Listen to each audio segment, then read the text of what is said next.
Hi, Julie. Hi, Julie. Oh my God. Okay. Spoiler alert, spoiler alert, spoiler alert. If you're not caught up on the live feeds and you're not in touch with what's going on in the house, leave this podcast because I don't know how I'm going to talk around these spoilers. I am so overwhelmed. I was watching the live feeds the entire time on the plane back.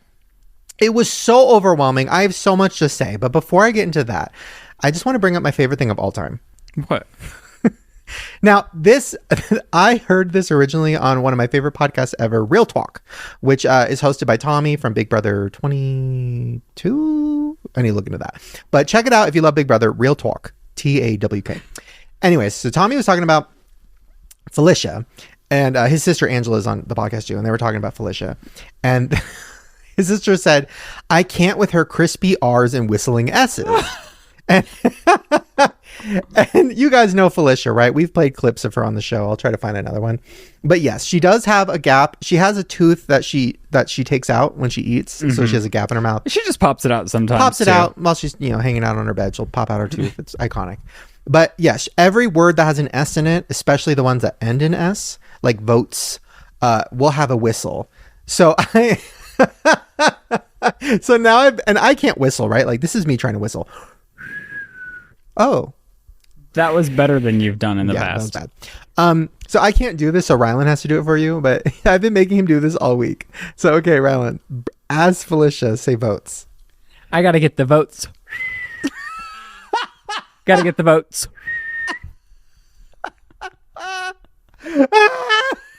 So I've been making it do it all week with everything. And what's really fun about it is, like, to me, it's not even that funny, but the way that it tickles Shane, we'll just be like driving in the car and anything that ends in an S, I'll just do the... Okay, and he just will die. And he thinks I'm so funny. And it's like, wow, this is nice. Wait, okay, let me think. Another thing. Okay. Wait, what's something that ends in S? It's crazy that it seems like nothing at this moment. I know. Cookies. Say that you want a plate of cookies. Ooh, I gotta go to the kitchen to get a plate of cookies. Oh my God. Yeah. So I would like you to incorporate the S whistle, the Felicia whistle into this segment of the podcast. So anytime something ends in S, okay, you got to give me a whistle. Okay. So I have been writing down notes. Now I'm just going to say this. Last week, we tried to be very politically correct when it came to the house guest, right? Like I was trying so hard to be nice. I was like, really trying to give everybody the benefit of a doubt and not say anything shady and just be like, yeah, they seem like a nice person. Fuck all that. I've been watching these people for 24 hours a day. I know them at this point. It's been 2 weeks. I'm ready to drag some of these motherfuckers through the fucking dirt. Live in there with them. I'm basically their family at this point. Now, disclaimer, it's a game. I get it. This isn't how they really are in real life, possibly. I don't want to offend anybody. If any of them hear this after the fact, if they come out of the show and they listen to our podcast for some reason. I mean, they're on Big Brother. I'm sorry. It comes with what they're doing. But I'm about to drag these motherfuckers through the entire Big Brother house. Bitch, are you with me? Wow, you're going there? I'm going there. Okay. Heisem. Oh, this motherfucker. Here's what I will say. I was right. When we were going through the list of characters on the show, people on the show, and Heisem came up. If you guys don't remember, he is the gay doctor. 45-year-old doctor. And a burlesque dancer at night. And he has a very weird fake laugh where he goes, it's very psychotic. So, and I mean that like psychopath. Is that how you say that? I don't know. It's very psychopath of him to laugh. Anyways. So I said last time, I was like, I think he's going to bring a lot of drama. Like he's being quiet, but I think he's going to fuck shit up. And bitch, guess what happened? He became HOH and literally became the craziest dictator I've ever seen on Big Brother. It was wild. Which is so crazy because when he had his first meeting with Riley, he was like, I learned everything not to do from you. Wow, your week was horrible. And he was just hammering it in how awful she was. And the way that he's playing this game, like in some aspects I respect because he's so straight up. He's just like, you know what? It's fair. I'm going to put you up and I'm going to tell the house that that's how it's going to be and that you're my target. And so like things like that are entertaining, but I do also dislike him so much, and I hope the house flips on him and he's blindsided. Here's what is annoying to me, right? Number one, he's great TV, very entertaining, right? So I'm going to give him that. The thing that bothers me is, and I'm going to give you a quote from Izzy, because Izzy, who never stops playing game. Girl, this would be you if you were in the house, just talking. Oh, I'm Izzy, 100%. You are Izzy. Yeah. So what happened was, Hisam is the HOH, right? He nominates Riley and Cameron. And the way he does it, he goes, right, so Riley, last week, she said that I was her target, and I heard that she said that, so I had to respond to that, right? So what I did, right, was put her on the block, right, because she's going to go home this week, right? He says right after everything, which we talked about last week, is my pet peeve, because I hate it. It sucks. I hate it, right? Oh my God, I just did it. Oh my God, that was so funny. Okay. Oh my God, that was crazy. Ew. I'm becoming Hisam. Okay, right? So he does that. And then the veto, once again, spoiler alert, Riley tries to win the veto. She doesn't. Hisam wins. He keeps the votes. He keeps the nominations the same. And then in front of the whole house, he says, okay, so Riley, you're my target. I want everybody to go after Riley. You are going home. Everybody's going to send you home. And that's what it's going to be. And then he went to his alliance and he was like, so everybody, just so you know, I don't want anybody having side alliances. I don't want anybody talking game to other people on the other side of the house. And I want everybody to just stay with our plan and not talk to anybody. Which pissed them off because that's crazy. That means that's literally like saying, hey, don't play Big Brother. Just let me win. Like, that's what it is, right? So they started to turn on him. And when he'd leave the room, they'd be like, I fucking hate that guy. Oh my God, he's so crazy. And this is where it gets really dark. And they're definitely not going to show this on TV. So that's why I'm breaking it down here because I find it fascinating. So Hisam, they found out, has been doing final 2 deals with different people in the house. Why wouldn't they show this on TV? Well, they might show that part, but what they're not going to show is how he's using his identity. Oh, right. Right? To manipulate. Oh my God, I did it again. I said right. Okay. He's using his identity to manipulate. So what he's doing is he went to Izzy, who's a lesbian, and he's gay.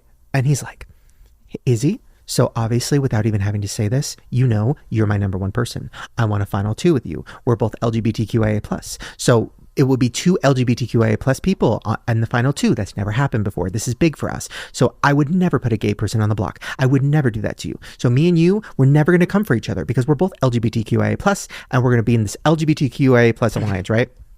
Izzy's like, oh yeah, of course. She runs to the room with Suri and her alliance and she's like, he just tried to use my sexuality as a way to like never come for him, which is gross, right? That's crazy. And then everybody starts to find out that Hisam is running around the house making these alliances based on his identity.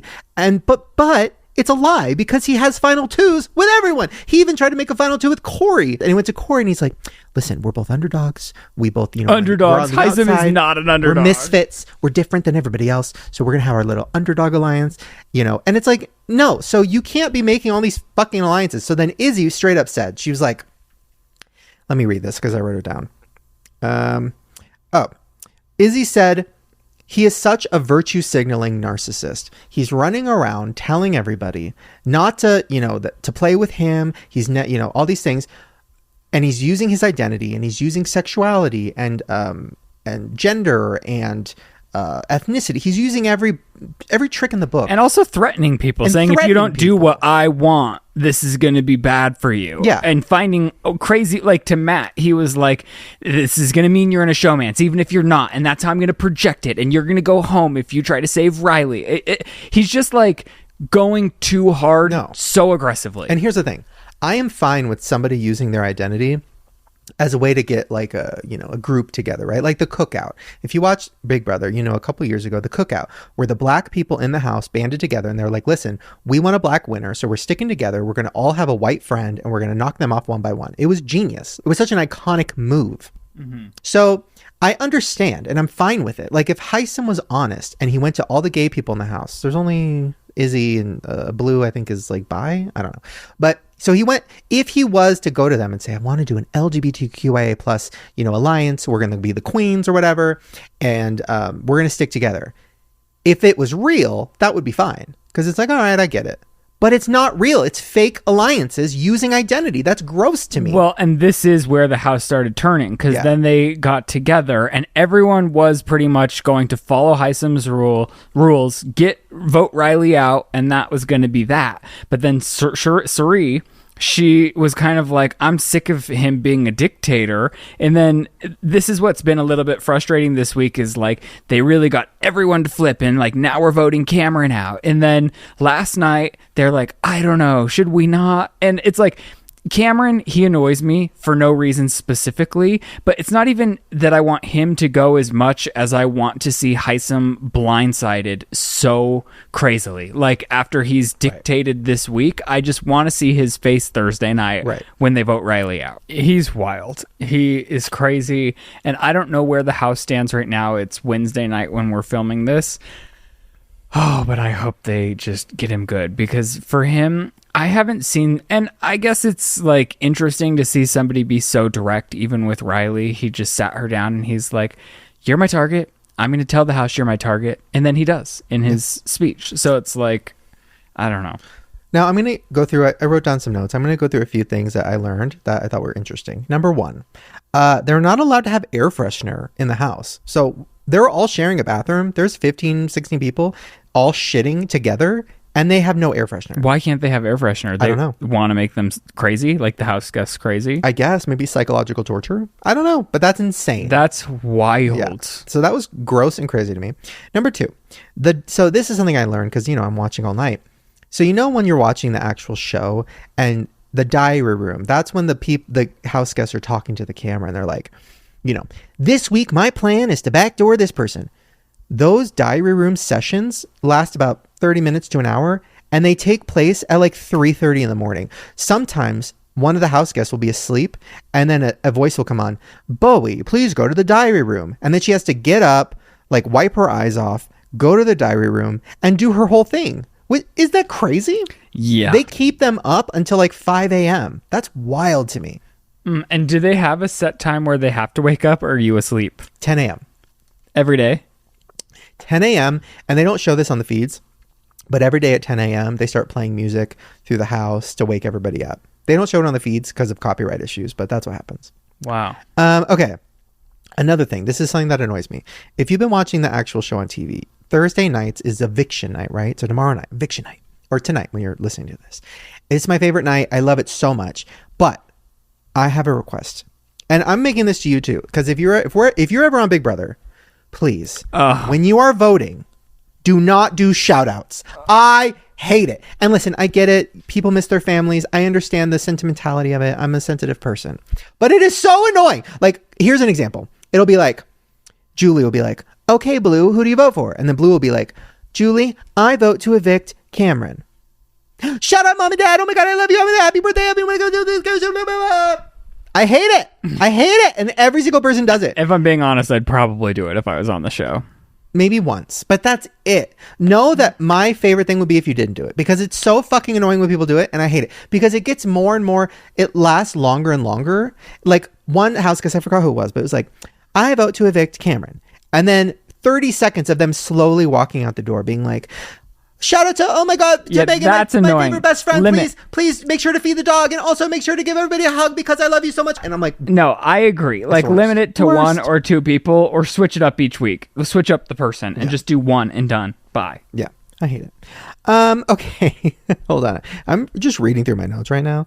Let's see. Is Cherie yelling right now on the feeds? I know we have. Oh my God, look at she's mad. Oh, hold on. Let me turn it up. We have oh my God, we have the feeds on right now muted. Let me just go back to the, oh my God, Cerise yelling. Are we going to miss it though? No, girl, I'm trying. What is she mad about? I don't know. We're turning it up.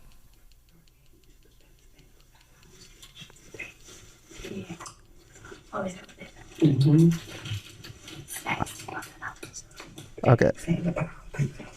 So, okay. First of all, Cerise, I love her so much, but the fact that she picks her teeth in the HOH bed, actually, it's iconic. Never mind. I was going to say it's gross, but it's iconic, especially since Heisem's bed. And she's sitting in there with her toothpick, picking her teeth.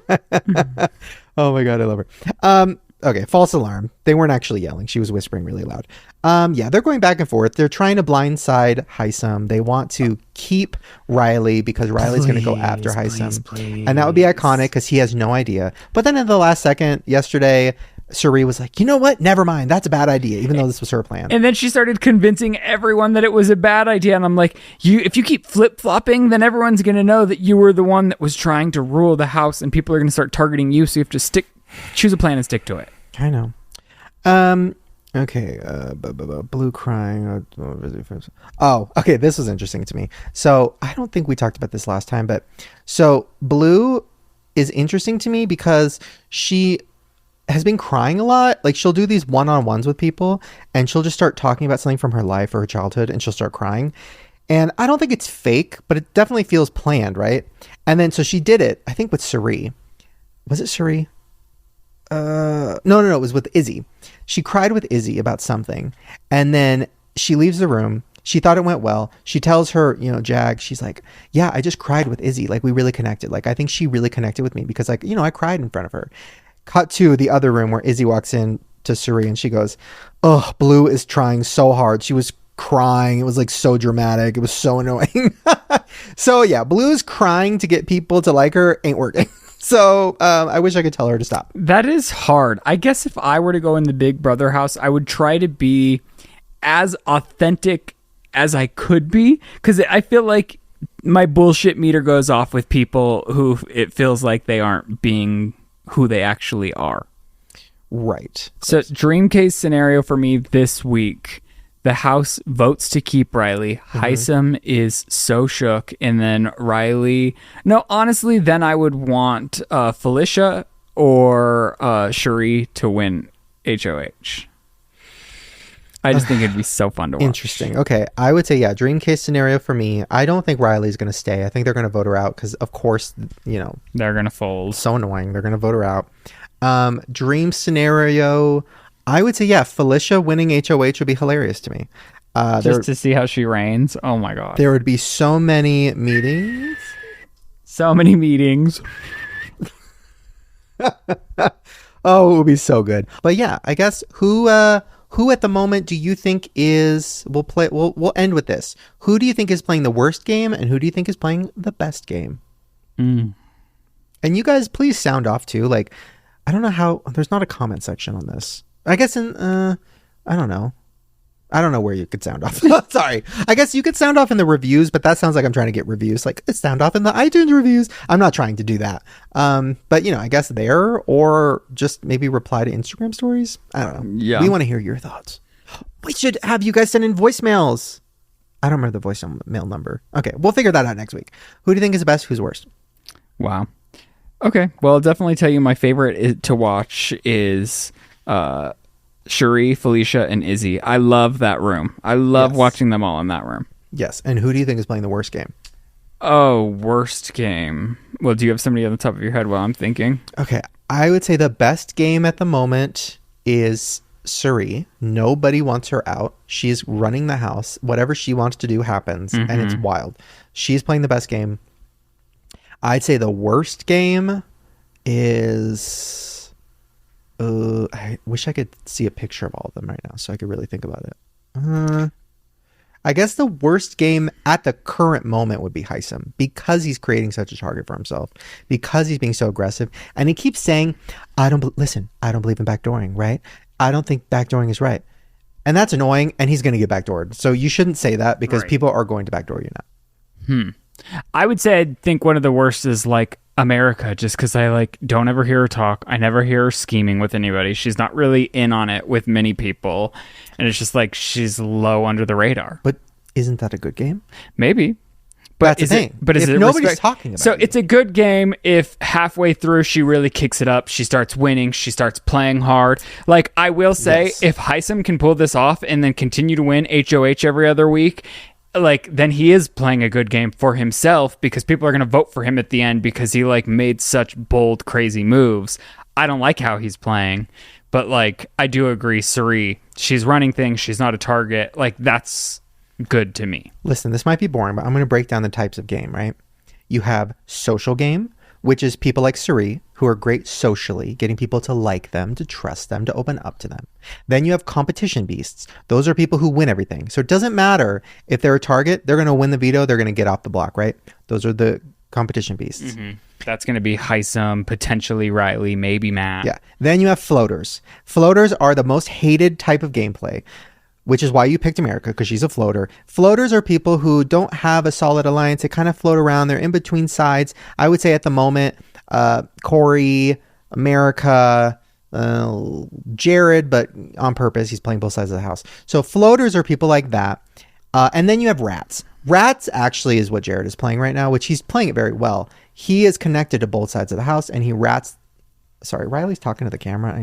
What is she saying? Oh, come on. Hey. You don't even know her name. No, this guy stinks. You don't even know her name. No, whose name? I don't think we're gonna get anything here. Yeah, I don't know what's happening.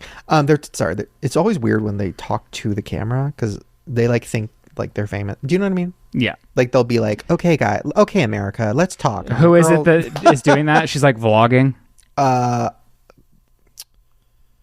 Mimi's doing that. Yeah. So anyways, that's a floater game. So those are the three main versions of the game. But then there's also the villain game. And that's the one where they cut throats, lie, backstab. They swear to God. They swear on the Bible. They swear on their dead children. They swear on everything, right? But they're lying. And those are my favorites to watch. Well, and I want one of those to win this season. See, and that's why when we watched Dan, who is like an incredible Big Brother player, I was going to be so angry if he won because it was just too cutthroat for me. And I was like, I just don't respect. I mean, it depends on how cutthroat they go. Right. I love it.